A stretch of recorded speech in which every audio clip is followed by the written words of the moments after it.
Hi everyone, welcome to Babbling Irons. You have Sloth and myself today, and we're going to be covering West Ham versus Arsenal. Another massive game for us in our fight for survival. So stay tuned. Maybe we might have something positive. You just don't know. Stay tuned.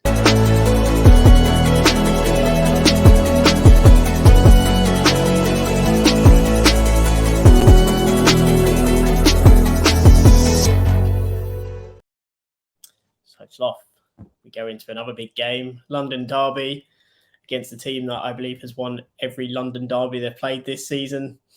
So how are you feeling? Absolutely zero confidence. Absolutely zero confidence. Right, that's it. We're done. Yeah.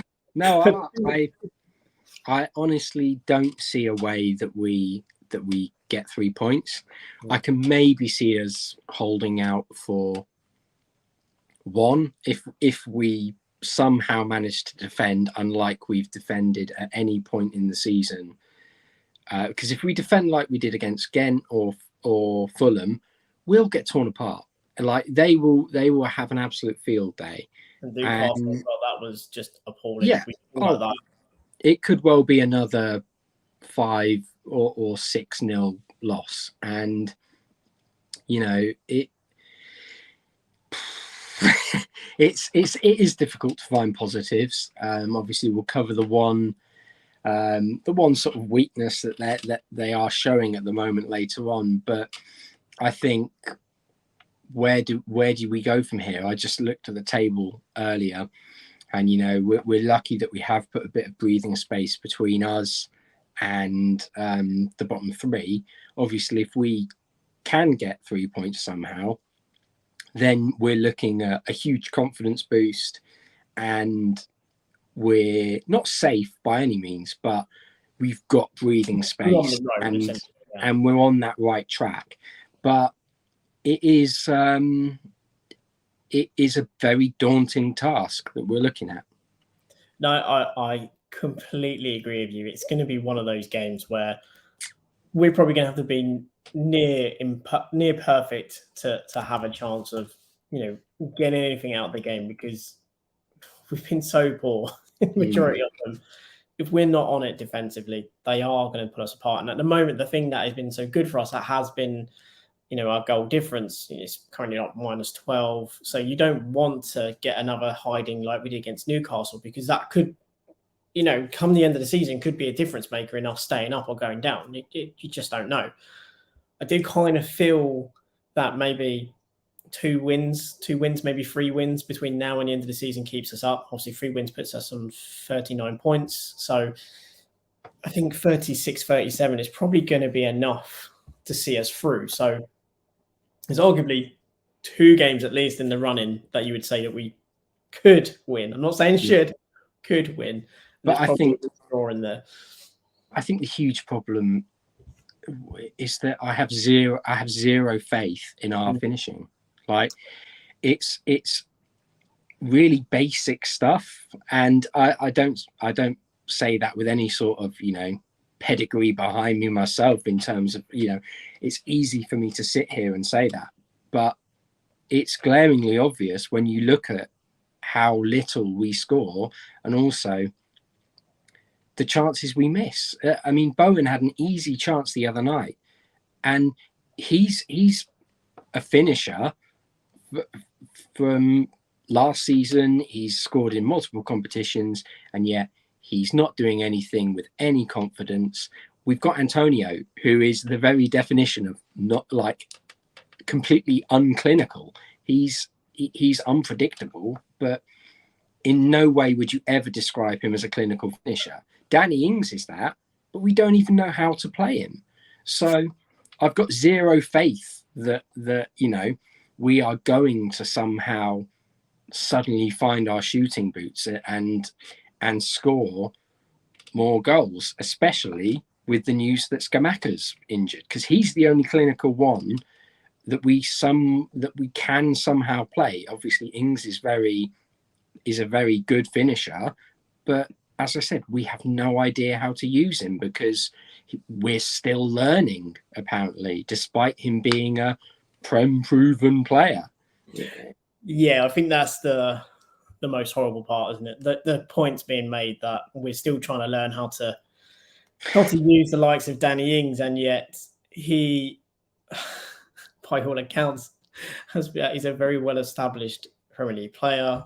Everyone knows that he plays very well in a 2. Never really seemed to have worked as a 1, and yet we play him as a lone striker. And if you look at Ghent's game, for instance, completely and utterly just redundant in many cases in the game. He wasn't really there. He got the yards in that pleased Moyes because he ran about a bit, but in terms of impact, besides the goal, the impact was negligible to that performance. But we'll park that. We've already had that. Oh, I've already had that conversation today with myself talking about the Ghent game. But it's going back to the Arsenal game. Obviously, we've digressed a little, but going back to the Arsenal game, when we kind of think of what could be the predicted 11, I have a feeling from here on out we're going to see the old guard predominantly in the team, based on what happened against Fulham, based on the fact that what players played. I feel it's going to be a bit like this. Whenever we need to defend, Fornals tends to be in over Benrahma.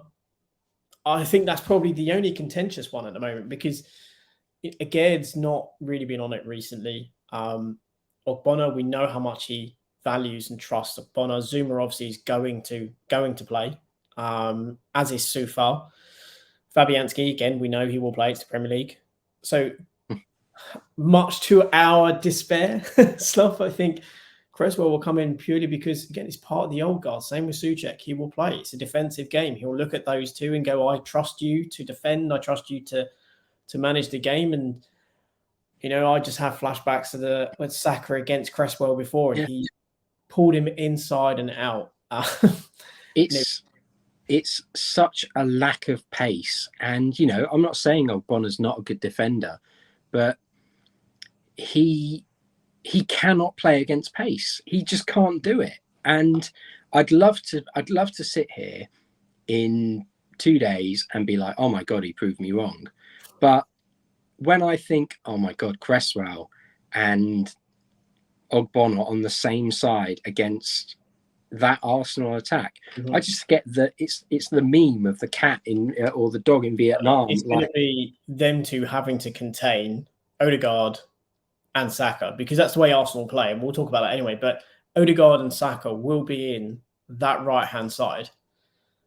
It's going to be, let's just say, difficult as an understatement. Obviously, they don't have to worry about a marauding fullback because they have Ben White playing on that side. But truth be told, you've got Saka, one of the most informed players at the moment in the Premier League, and Odegaard, who's probably at this point in the season maybe the best player in the league at the moment. I know it's quite a big shout, but it's probably is the truth that those he's up there. He's up there with the shouts. I wouldn't put him anywhere near Kevin De Bruyne or Haaland. But it's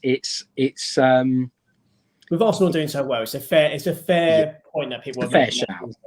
Yeah, exactly. Him being the captain and they are playing so well, you can understand why he's been put in that kind of upper echelon of say, as they say, Haaland and De Bruyne. But the fact that, as you say, we're going to have Ogbonna and Cresswell are going to have to manage and contain those two, and also have the incredible movement of Jesus buzzing in and around them as well. It's something probably it feels a bit like a nightmare situation for me. I kind of look at that, and as you say, whilst I think Ogbonna can be very reliable, I do sometimes worry because I do sometimes feel he has a ricket in him. Last night, he almost had it with Ben Johnson, where he stood there and just had no idea that Orban was behind him and just kind of stopped there and just let the ball bounce and looked at Johnson, who was saying, it's there for you, you're closest, and then had to clear it himself. Those are the things that worry me, because if you do that against Arsenal, they are so quick, their movement's so good that it's going to result in someone taking a rash then swing, putting someone over, penalty, and then game's over before it probably even starts in that case. But there's so much to be worried with Arsenal at the moment. They're in such good form. Obviously, they dropped points against Liverpool, but Liverpool at the moment seem to be getting a little bit of a groove in some games. But I guess it's probably time to talk about the strengths of Arsenal. which there are many. And in the Liverpool game, if we think about that first 45 minutes against Liverpool, they absolutely blew them away. Offensively, defensively, they were absolutely brilliant. And this is the type of thing we're going to have to kind of deal with, that they tend to, in possession, go to this kind of back three where Ben White inverts the likes of Zinchenko. Sorry, Ben White inverts in terms of dropping into a back three. Zinchenko drops into midfield alongside Partey, which allows then Xhaka to push up high. Again, Odegaard goes, and they always look to try and create this box midfield, which means that they can essentially take the ball in between those lines of the first press. And also then means that they can get players beyond that second line. And because they go quite wide, obviously Rob Holding's comfortable with the ball, Gabriel is, same as Ben White. They're able to kind of try and incite a press. And in this case against Liverpool, they've got so many options. Obviously, the way they work is obviously they've compressed Liverpool.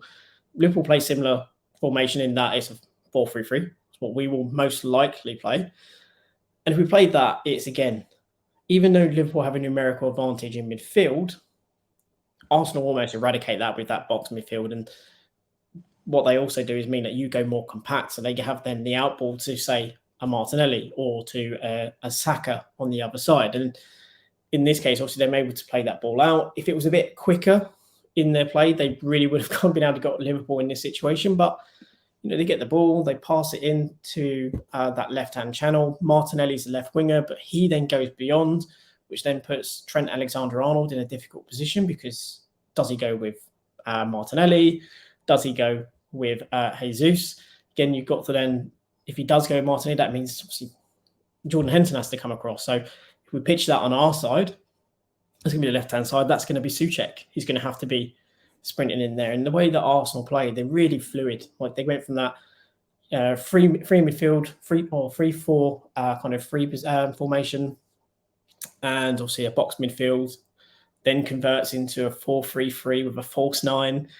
It's just the fluidity of the way they interchange positions, how they move into different formations depending on the situation is something we haven't seen all season. I think the most we see is a 4-4-2 in defensive phases, and then a wherever you stand, lads, is what we're going to do when we're in possession.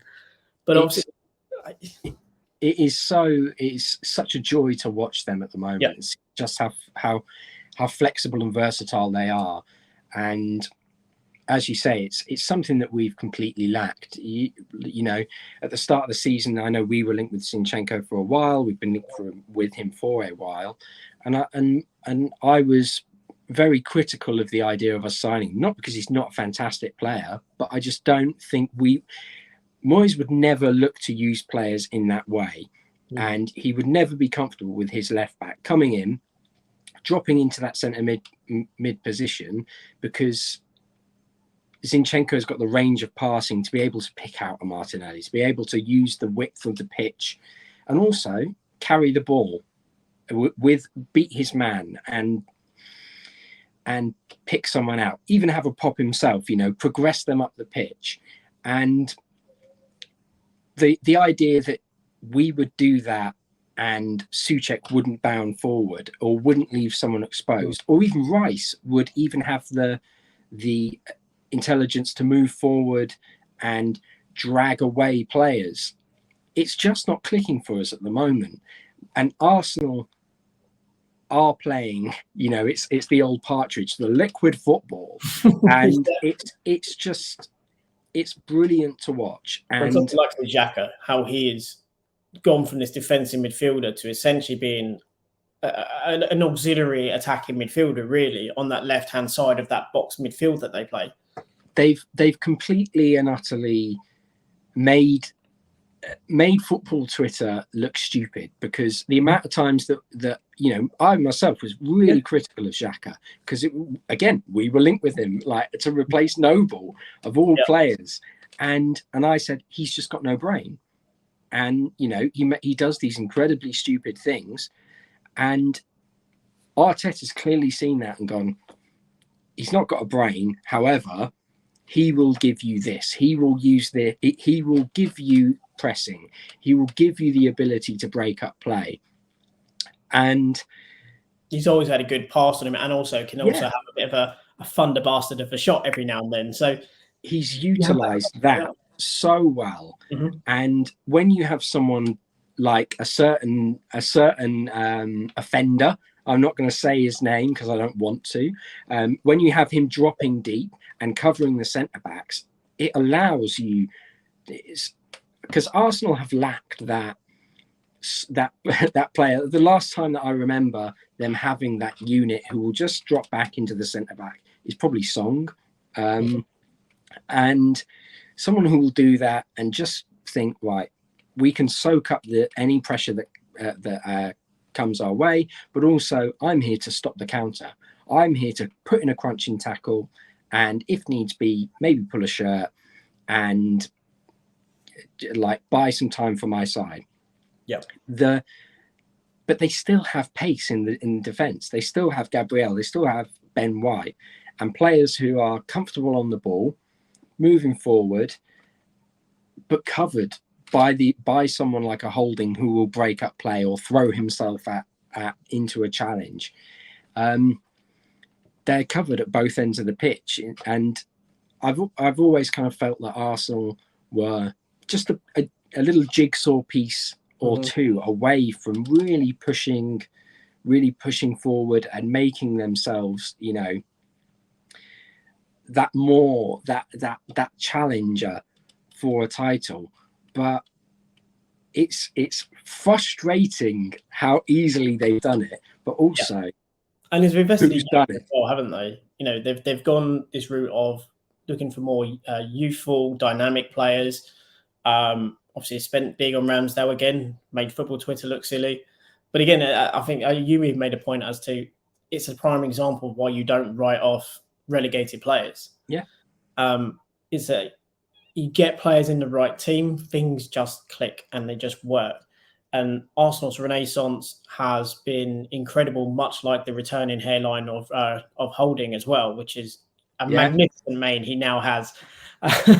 Which obviously winning means that his hair grows far more and has more illustrious locks. But one of the other things that with Arsenal, we just kind of mentioned that really small piece, that fluidity, how they go from that box midfield to a 4-3-3, and it's also that it's the fact that their players are not static is the thing that makes it so difficult. We always hear a lot about positional play and so on. Like even in this next shot, it's the same sequence, it's the same essential event that happened, but again, it's Martinelli who is in that left-hand channel, sees that Gabriel is going there, and rather than just holding that space, which we often see that our players do, he drops deep. He then comes in field and then makes a movement. So then Xhaka is then in a position to receive the ball slightly inside. Jesus is occupying that left-hand channel. And there's another thing that we'll show in a minute, which again just shows how that positional play, that ability for certain players to be moving in and around, starts to compact teams and create other, and space. It's the same kind of set moves in a way, but they're so well done, so well managed that it's hard for a team to prevent them from doing what they need to do. Teams have done well for a period, and then once Arsenal get that goal, for instance, then seems to unravel. Obviously, Liverpool did brilliantly in that game in that second half. They were phenomenal in how they came back at Arsenal and how they really just kind of penned them in. But talking about how Liverpool did against them, and doesn't really actually make a difference to us as fans. We can talk about what this Liverpool did well against them, but ultimately we don't have those same players. We don't have that same pace. So the things that they did were almost irrelevant. So we have to look at the likes of what Bournemouth did when they caused them trouble, what Leeds did in the early stages that caused them trouble, as opposed to looking at the likes of Liverpool. And the thing that worries me is just how flexible Arsenal are in and around that final third, and the pace that they have. I'd feel for the likes of Soufal and Cresswell, because they are going to have to do hard yards throughout the game. I just don't feel confident that they're going to come out on top in those kind of situations unless they've got a lot of cover from the likes of from Souček, from Rice, and the wingers. And then the problem there then becomes is we end up having an incredibly low block and no way out. That's one of the big concerns I have. I don't know about you. I mean, I would. The only way I can think that we can counter it is probably with a 5-3-2. I know that takes away our width, but to be honest, I don't see Moyes in any way countering Arsenal. I don't see it, and I say that not in terms of counter-attacking, but I just don't see him having the tools to be able to crack them. But yeah. I would play, as I said, that 5-3-2, have Ings and Antonio up top, or Ings and Bowen. Give them that chance to play with each other. Give Ings someone to play with, and also just put Aguerd in the back three, because if any one of our defenders is capable of carrying the ball, finding a pass, but also catching up with Martinelli, it's Aguerd. Now, yes, he has been poor in a number of the last few games, and you and I have both said that, you know, we've watched him for multiple seasons. We've never seen him make this many mistakes in so fewer games, and even in seasons. But it's the one thing that I think would probably really counter them is having someone who can break that line and then look to pass to Rice, look to pass through that line and release someone like a Bowen to get the link-up play that we need. But I can't see us doing it. I can't see us changing from the same old formation that doesn't work week in, week out. Yeah, no, I agree. And I think the sequence about the show as well, that 5 in defence probably limits how much they can do this as much, because obviously Liverpool play back 4. We know they play midfield 3 and a 3 up front. And what Arsenal do, again, in this sequence, you can see Partey and Zinchenko, both again sitting there deep in the midfield. They then obviously have Jesus coming out to the left-hand side. So again, it makes it difficult because the defender never really has someone to mark, which makes the whole sequence incredibly difficult. And again, look where Jesus is and look where he ends up. And this is why we have to be so careful, and why, as you say, that back 5 might help us because we're able to stretch along the pitch more. But, you know, you've got this sequence here, Xhaka and Martinelli. Martinelli basically rotates position with Jesus. Xhaka rotates with Martinelli. Odegaard pushes right up as well. So when you look at Liverpool's defence there, their left back is pretty much playing in the left centre-back position at this point because of how much Arsenal push forward, because of the way Jesus looks to receive the ball. They effectively create a free man on the right-hand side. Yeah. Because Saka, who's not in this image, is completely free. And if there's one player at the moment you don't want to leave free, it is probably going to be Saka, with his pace and how creative and kind of just how good he's been recently, because his form has been phenomenal, really, and he's really upped his game. And, you know, what happens is they get the ball directly out to that side. So it's a fantastic crossfield ball from Jesus. It's actually a ridiculous ball, really, considering where he is. And then all of a sudden, you know, Liverpool are stretched. You know, Robinson has to sprint across to Saka. It's a 2v1. Saka's in acres of space. And this is the thing, if we play a back 5, you're arguably going to have less space for Saka to have that opportunity. But again, you're then not likely to be playing Cresswell on that left wing back role. So it's probably going to be Emerson if we're playing that back 5.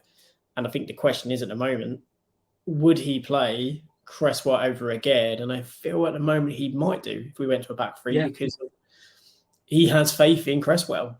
At the moment, I think Aguerd has had some questionable performances. Therefore, you know, he's a little bit up against it. And because Arsenal can create this situation, because Odegaard is already sitting in that kind of right-hand side, they create a 2v1. He pulls Robinson out of the way. Liverpool get players back, but it's just, again, it doesn't really make it. Martinelli in the area who's pulling, I think it's Ibrahim Kone away. They stand off Saka.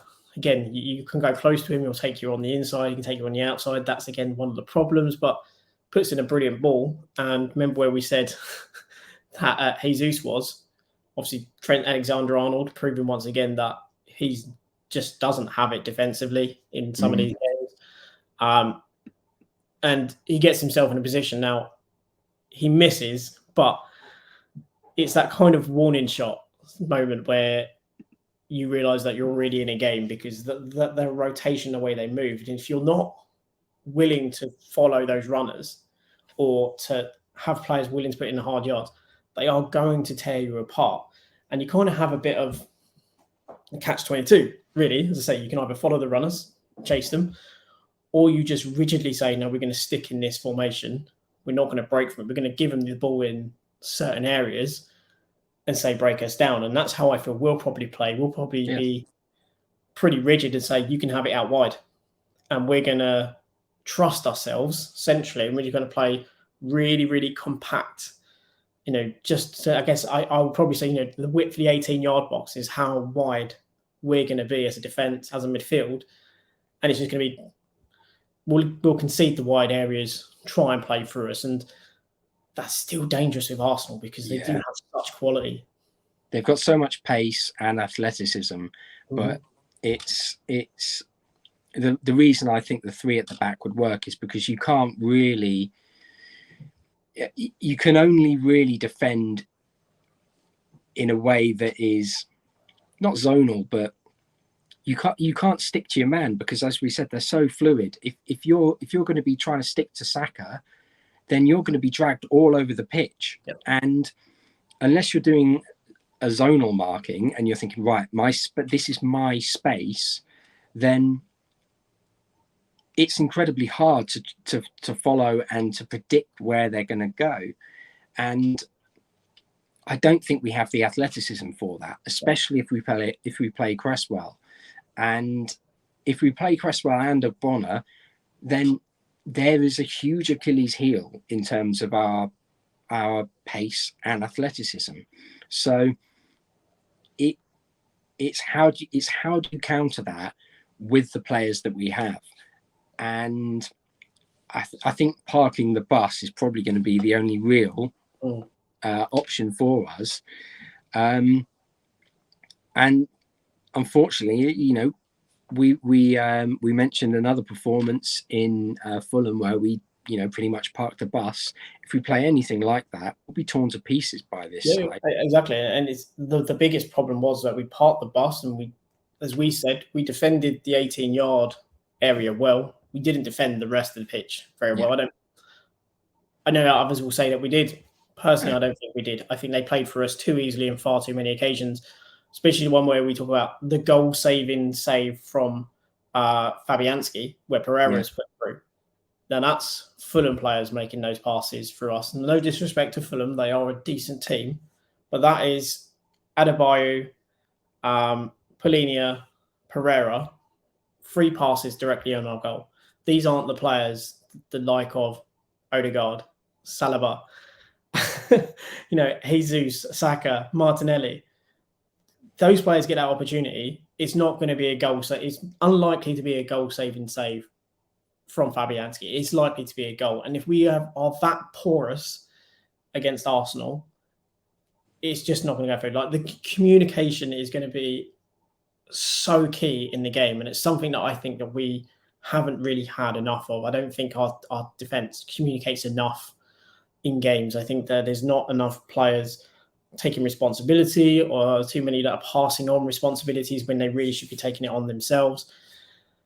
And Arsenal, that team that they thrive on indecision. Look at Bournemouth. Bournemouth, we had a rip-roaring game against them right up until the end, where nerves and indecision set in, and just a wave after wave of Arsenal attack just essentially saw them crumple, which was, if you're a Bournemouth fan, horrible for us as West Ham fans, because we need them to drop points. It was absolutely brilliant. But that's the type of team that we're going to be playing, that they're going to be 2-0 down and they are just going to be relentless and they're going to keep coming and they're going to keep pushing. So we have to be so resolute defensively. And my concern is, at the moment, when you look at Ghent, again, nowhere near the team of Arsenal. And we have players coming out, and all fairness to Flynn Downs, incredibly honest assessment of the game, but making comments such as, we didn't really know what to do with the ball. Now, he probably didn't mean it to sound as flippant or as bad as it did, but it was pretty true. Whenever we got the ball, we didn't know what to do with it. And now we go against Arsenal, we don't know how to play with the ball. It's just going to be wave after wave. We have to be far more secure. Now, if we play back five, as you say, I guess the good thing is that you would like to play a two-man midfield, potentially, and then you'll have Paqueta and Rice, which is probably a good balance. But again, Arsenal's box midfield, they are going to be playing in and around it. So we're kind of damned if we do, damned if we don't situation. I know we've been quite down on this performance, but it's going to be, we have to be almost perfect in every facet of the game to be in this against Arsenal. And I think we have to be realistic. And I don't know how anyone could sit here and say, yeah, we stand a really good chance. Because based off recent performances, you're not getting that. You're just not. It's not a case of me being negative or you being negative. It's just a case of, if you think we have played in a way that would suggest we have any sort of chance of 3 points against Arsenal, you are wrong. You're like, please clip me if we get 3 points, because I would love to be proven wrong. Oh no, that's what I love about football. I love being proven wrong in football, and I think that's the great thing about football. You sometimes are proven wrong, and when you are, it is one of those what a moment kind of thing. Yeah, I'm happy to have that happen, because it means we get 3 points. There's no attitude or ego that I'm gonna, or point where I'm gonna be, I really wish I was right. No, I'd love to see us get 3 points. It would be a huge win, especially considering our record against Arsenal and how poor we have been against them. Even when Newcastle were nowhere near as fluid as Arsenal are. With them, they don't have as much pace as Arsenal. They have a very good level of pace, obviously, at Newcastle, but not to the levels of Arsenal. And they just carved us open, almost at will. And that's what worries me about this game, is that we're playing on a pitch the same size as the Emirates, so it's not going to be any different to them. And we're playing against a team that has brilliant positional play, very quick players who have found a way to break down both high lines with high presses, as well as breaking down low blocks and people parking the bus. So it's going to be tough. Obviously, no team is impenetrable, and we have seen with Arsenal in recent weeks, set pieces have been something that's been a bit of a kind of an Achilles heel. So they conceded one against Sporting Lisbon. I think Everton came close with a couple of opportunities from set pieces. Leeds also caused them some troubles, set pieces. And Bournemouth also scored from a set piece. So it's probably our main avenue. It has been our main avenue for the past 2 years until this year. But if we kind of look at one of the ones they conceded, it's probably a good example of where Arsenal are maybe a little bit lacking. And when they played against Bournemouth, what Bournemouth did well, again, as we say, they got all the way up to, I think, about the 70 odd minutes before conceding. But, this corner, they're kind of flooding that front post. But really what they're trying to do is actually pin Arsenal players in to get centre side completely free. Now, both of their blockers are brilliant in this situation, and just in front of centre side, Solanke as well, who pretty much kind of bullies Odegaard, absolutely bullies him. And when the ball comes in, both of the blockers move in. They're just literally doing that. They're just shielding. They're creating a path for centre side. And these are the kind of things we need to do. We need to be looking at the likes of, well, if we want Zuma on the ball, want Zuma to go for the header, if we want Souček, we need to get bodies in there who are just blocking, so physical players. So maybe the likes of Rice.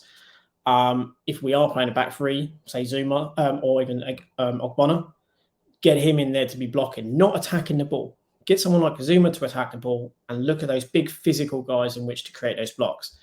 Now, it's obviously a really good delivery, just dropped kind of on the edge of the 6-yard area, near post. But because those blockers are there, Arsenal players can't get out, they can't get round. obviously the way Solanke moves, even he's driving Odegaard back, and he's fighting because obviously if there's any kind of flick, he wants to be in that area. And Arsenal kind of do it as zonal marking; it's not man marking, and obviously they use those blockers incredibly well. Bournemouth, and then when the ball comes in, a completely free header because Thomas Partey is nowhere because basically the way Solanke does his movement, he kind of stops Partey from being able to track centre side because centre side doesn't stand on him. That's the other thing. They didn't stand on any of the players apart from those blockers. And he gave him a free header, brilliant header into the bottom corner. And, kind of the same happened with Inacio in the Sporting Lisbon game. Again, really good blockers, powerful header up the near post. And this is the kind of things that we've got to look at and go, that's what we need to do. And even when I looked at the other games like Palace, Crystal Palace, Leeds, and so on, the other times where they got against Arsenal was in transition because Arsenal put so many players forward. But therein lies our problem. We don't play pace. So when Arsenal are caught in transition, we don't necessarily have the pace to really hurt them. Bowen does have a decent level of pace, but if we're playing Fornals, he's not going to do it. So do we play Cornet? I would probably argue now is the time to start playing Cornet. We need to utilise his pace. And, Ben White, I think, will bully Benrahma. And Benrahma likes the ball to feet. Ben White is a centre-back. He's a really strong guy. But if he has to start chasing, it's a completely different game for him.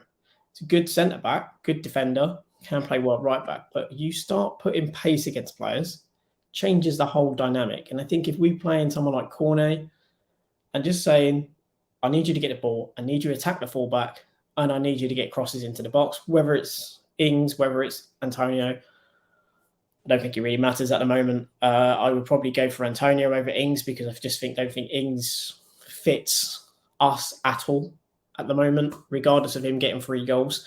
What year is it? I know.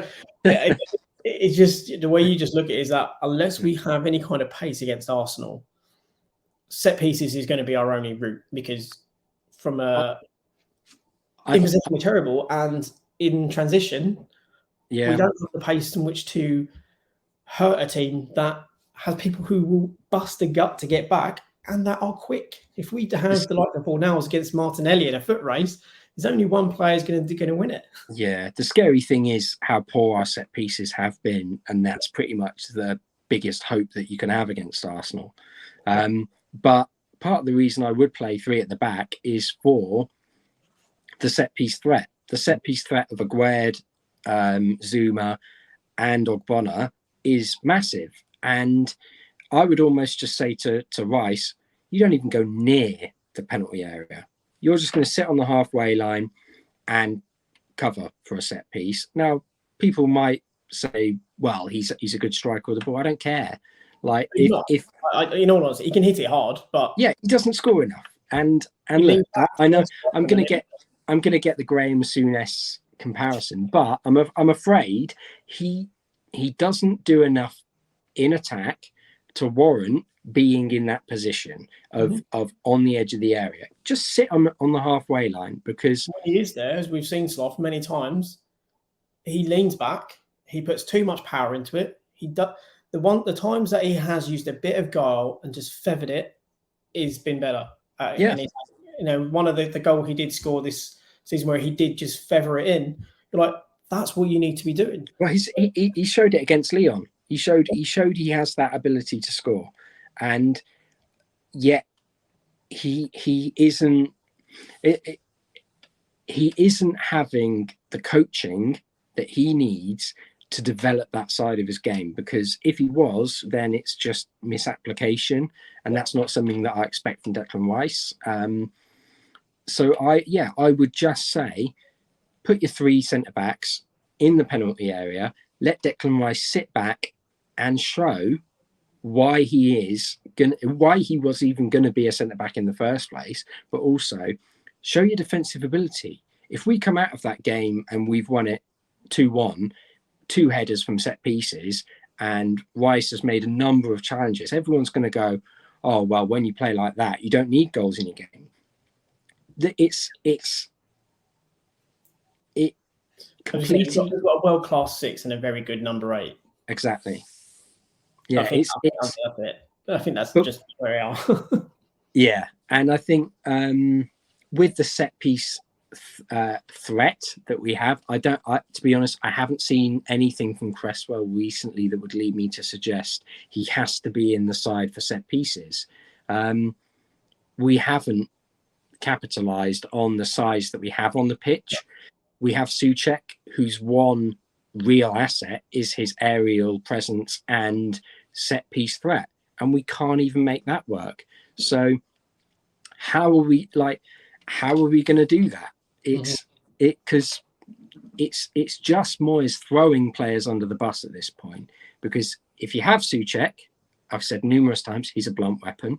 If you have all these centre backs who can win something in the air, there's a reason that Dawson wasn't scoring headers week in and week out like he was when he joined. It's because the delivery's been awful for a long time now, and it doesn't matter how big you are if the delivery's poor. No, I absolutely agree. And, it has been probably some harrowing listening about this game. But, I think we're being realistic. We're not being pessimistic. I think it's just realism of the situation. We're playing against a very, very good team that has very few weaknesses, or weaknesses that they do have, such as because of their greatest strength is the way they play positioning, because they attack. One of their great strengths can be used as a weakness, because if you can transition well and transition quickly, they can then be made vulnerable. Obviously, you've got to beat their press, which is aggressive. But again, we've been terrible in possession. So that strength of theirs becomes an even bigger strength, because we're not able to counter what is going to be their counter press. We can't play through them wisely enough, to kind of really attack them in transitions consistently, which to expose any kind of overcommitment that they will have, because they will overcommit, because we'll sit deep. It's simple as that. Yeah. And then we don't have the pace in which to go against them unless we're going to bring on the likes of Cornet. And we should really have Cornet, Bowen, and Antonio. Really, that should be the front three for this game, because it's pace. And I mean, I'm not for 1 second suggesting that this is even remotely possible. Why not play him as a left wing back? We've seen him play there numerous times. If you want to have pace, so if you want to have an outlet, then that's there. And you can have Bowen and Antonio. If you want to play 5-3-2, then stick Cornet at left wing back. He's going to give you the constant outlet. He's going to give you work rate. And we saw him play there for Burnley. We saw him play there for Lyon. So you have that option. But if you stick Cresswell there, he's not gonna win a foot race against any of Arsenal's players. I think he'd even struggle to win a foot race against Arteta, to be honest with you. and that's I just think that's probably a fact. But we need to see something this Sunday to even stand a chance of getting a point. No, I completely agree with you. I think it's a big task ahead of us. It's not being pessimistic. It's just the realization we're playing a very good team, and when you consider the level Arsenal are above Ghent, and there was a number of first team players in that Ghent team that didn't really play. I think Rice only really started playing that Ghent game when Paqueta came on, because he injected some pace. So there are some things to kind of cling on to, that Rice and Paqueta partnership seem to be getting more out of each other with every game, which is obviously a good thing. Antonio, whilst he's not been fantastic, his work rate is at least up there, which means he's putting pressure on teams. Cornet is bursting for games. And you would like to think that because he had no involvement in the game against Ghent, that he is going to maybe start. We can live and hope. I don't expect him to, but we can live and hope. I do forget a feeling I'm going to get the old guard again, because they beat Fulham and he knows he can trust them. But with that being said, what's your prediction for the game? How do you see it panning out? Do you see any chance of us getting a positive result? Not really. I'm probably not going to remember much of the game on Sunday. If you're going to go to the game, my granddad's going to be in the program. There's going to be a little memorial for him. So yeah, give that a read. But we're going to go pitch side at some point as well. Me and my dad. So yes, I think there will be a lot of alcohol consumed. So look, I'm not going to pretend like I'm going to give great analysis. So I'll probably have to watch it back. Yeah. But prediction wise, I think you've probably gathered it's not going to be great. I think we'll be lucky to lose by 3. I think 3-0, 3-1 will be very kind. But yeah, that's my prediction, unfortunately. Yeah, I hope I am wrong. I really do, but I do think it's going to be 2-3-0. Probably more edging to 3-0 than I am 2. I think it's where we are at this point in time. If we can scrape a 1-0 bastard-ridden win, I will be over the moon. I probably won't survive the journey home in terms of like drink and booze, and I think it will. Yeah, it's, as I said, it's going to be an emotional day. So I'm not going to pretend that I'm going to be in a state to analyze it in any way. But it's one of those games where I just can't really see a positive result. No, I'm with you. Obviously we'll hope the boys they turn up and they give it a go. The one thing I ask for is that I see more intent chasing the ball and trying to, at least make it uncomfortable for Arsenal. We haven't seen that enough. We didn't see it against Ghent. We struggled with their physicality, which is, again, something in itself. Moyes' team's meant to be physical and so on, and we struggled against Ghent. So my level of belief. Sorry, that's my dog. He's joining in as well. Wants to get involved as well. Yeah. I don't think we're gonna. I think we will struggle against Arsenal, but I hope and pray, beg and plead that it can be different. Obviously, going to be a big day for you and your family, so I hope it goes well for that as well because of that. Thank you. Frankie as well, resting up, mate. Do get better. We'll have you back soon. And guys. Well, just before we go, also a massive condolences and our thoughts are with the friends and family of the West Ham fan who tragically didn't make it home from Ghent. So that popped up on my timeline and kind of was really a sobering thing. But yeah, obviously our thoughts are with them as well. So, no, absolutely, I echo that completely as well. I was just about to say as well, so I'm glad you brought it up. But yeah, absolutely, no one expects someone to go to a football game or have a day out and then not to return. So yeah, condolences to their family, and you just hope and pray that they're able to have their moment with their loved ones and so on. But yeah, everyone be safe. Enjoy the football on the weekend, hopefully. But until then, Sloth, there's only one more thing to even say, and that is, come on, you Irons.